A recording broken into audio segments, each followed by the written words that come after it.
할렐루야. 예수와 하마시아, 예수와 메사야. 오늘은 장기간의 설교 38번째 시간입니다. 우리는 지난주에 이스라엘과 열국 광야 심판 1260일 더하기 30일 1290일에 대하여 살펴보았고, 오늘은 이방 열국 여호사밧 골짜기 심판을 상고해 보려고 합니다. 열국 여호사밧 골짜기 심판 1260일 더하기 30일 더하기 45일 1335일 기다려서 1335일까지 이르는 그 사람은 복이 있으리라. 다니엘서 12장 12절 말씀. 열국은 동하여 여호사밧 골짜기로 올라올지어다. 내가 거기 앉아서 사면의 열국을 다 심판하리로다. 요엘서 3장 12절 말씀. 너희는 낯을 쓰라. 곡식이 익었도다. 와서 밟을지어다. 포도주 틀이 가득히 차고 포도주 독이 넘치니 그들의 악이 크니로라. 요엘서 3장 13절 말씀. 사람이 많으며 판결 골짜기에 사람이 많으며 판결 골짜기에 여호와의 날이 가까우이로다. 요엘서 3장 14절 말씀. 적그리스도의 통치는 대환난 후 3년 반인 1260일로 끝나고 이스라엘 민족에 대한 심판과 회복에 소요되는 시간이 30일이라면 1290일까지 이르게 되는데, 여기서 45일이 경과한 1335일까지 이르는 사람은 복이 있다고 성경은 기록하고 있습니다. 30일에 대한 설명이 가능하다 해도 45일에 대한 설명 역시 어려운 부분입니다.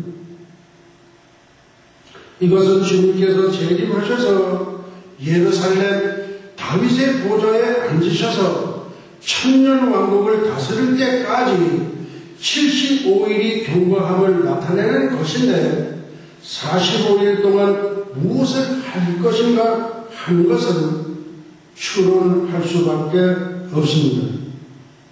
본 연구자의 견해는 이 부분을 두 가지로 설명할 수 있을 것 같습니다. 마태복음 25장에는 주님이 재림하셔서 열국에 대한 심판을 하시겠다고 되어 있습니다. 대환난을 거치면서 지상에 살아남은 사람들이 있을 것입니다. 그들을 심판하지 않고 곧 바로 천년왕국에 들어간다면 죄인들과 의인들이 함께 살게 되어 그 이전의 세계와 별로 다르지 않을 것입니다. 이스라엘 민족을 심판하셨다면 열국도 심판하는 것이 당연합니다. 이 심판이 재림 후 75일 안에 있을 것은 확실하지만 그것이 45일 동안 진행되리라는 것은 주석가의 추측일 뿐입니다. 인자가 자기 영광으로 모든 천사와 함께 올 때에 자기 영광의 보좌에 앉으리니 모든 민족을 그 앞에 모으고 각각 분별하기를 목자가 양과 염소를 분별하는 같이 하여 양은 그 오른편에 염소는 그 왼편에 두리라. 그때에 임금이 그 오른편에 있는 자들에게 이르시되 내 아버지께 복받을 자들이요 나와 창세로부터 너희를 위하여 예비된 나라를 상속하리라. 내가 죽을 때에 너희가 먹을 것을 주었고 목마를 때에 마시게 하였고 나그네 되었을 때에 영접하였고 벗었을 때에 옷을 입혔고 병들었을 때에 돌아보았고 옥에 갇혔을 때에 와서 보았느니라. 너희가 내 형제 중에 지극히 작은 자 하나에게 한 것이 곧 내게 한 것이니라 하시고 또 왼편에 있는 자들에게 이르시되 저주를 받은 자들아 나를 떠나 마귀와 그 사자들을 위하여 예비된 영영한 불에 들어가라. 내가 죽일 때에 너희가 먹을 것을 주지 아니하였고 목마를 때에 마시게 하지 아니하였고 나그네 되었을 때에 영접하지 아니하였고 벗었을 때에 옷 입히지 아니하였고 병들었을 때와 옥에 갇혔을 때에 돌아보지 아니하였느니라. 내가 진실로 너에게 이르노니 이 작은 자 하나에게 하지 아니한 것이 곧 내게 하지 아니한 것이니라 하시니 저희는 영벌에 의인들은 영생에 들어가리라 하시니라. 위의 심판은 주님의 지상 재림 후 이 땅에서 펼쳐지는 심판입니다. 이 심판에서 양과 염소 중 양에 해당하는 의인들은 창세로부터 예비된 나라 천년왕국을 상속받을 자들로서 환난 시대에 유대인 14만 4천 명이 전하는 복음을 듣고 회심하여 예수를 믿고 그들에게 복음을 전해준 유대인들에게 줄일 때에 먹이고 목마를 때에 마시게 하고 나그네 되었을 때에 영접하고 벗었을 때에 옷을 입히고 병들었을 때에 돌아보고 옥에 갇혔을 때에 영접하고 벗었을 때에 옷을 입히고 병들었을 때에 돌아보고 옥에 갇혔을 때에 찾아본 사람들입니다. 환난 시대에 복음을 전하는 유대인들이 당하는 고초와 핍박은 이루 다 말할 수 없을 것이라고 봅니다. 그들에게 복음을 받고 그들을 정성껏 보살펴 준 것이 천년왕국에 들어가는 복을 받게 된 것입니다.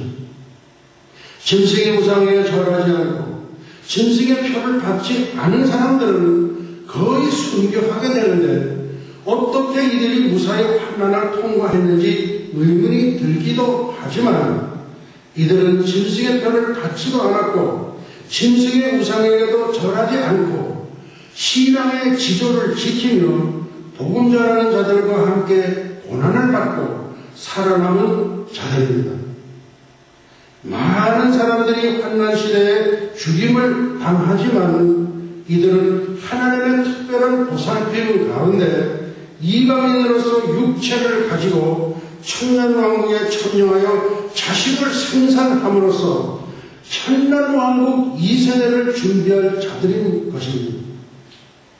그리고 내 형제 중 지극히 작은 자에 속하는 유대인을 막대하고 그들이 전하는 복음을 받지 않은 자들은 저주를 받은 자들로 분리되어 마귀와 그 사자들을 위하여 예비된 영영한 불에 들어가게 됩니다. 마귀와 그 사자는 유황불못에 들어가는 시기가 다르지만 결국 영영한 불에 들어갑니다. 마귀의 사자인 적그리스도와 그의 추종자들은 천년왕국이 시작될 때 유황불못에 들어갑니다. 짐승이 잡히고 그 앞에서 이적을 행하던 거짓 선지자도 함께 잡혔으니 이는 짐승의 표를 받고 그의 우상에게 경배한 자들을 이적으로 미혹한 자라. 이들이 산채로 유황 불붙는 곳에 던지우고 그 나머지는 말탄 자의 입으로 나오는 검의 죽음에 모든 새가 그 고기로 배불리우더라. 계시록 19장 20절로 21절 말씀. 오늘의 말씀을 여기서 마치도록 하시겠습니다.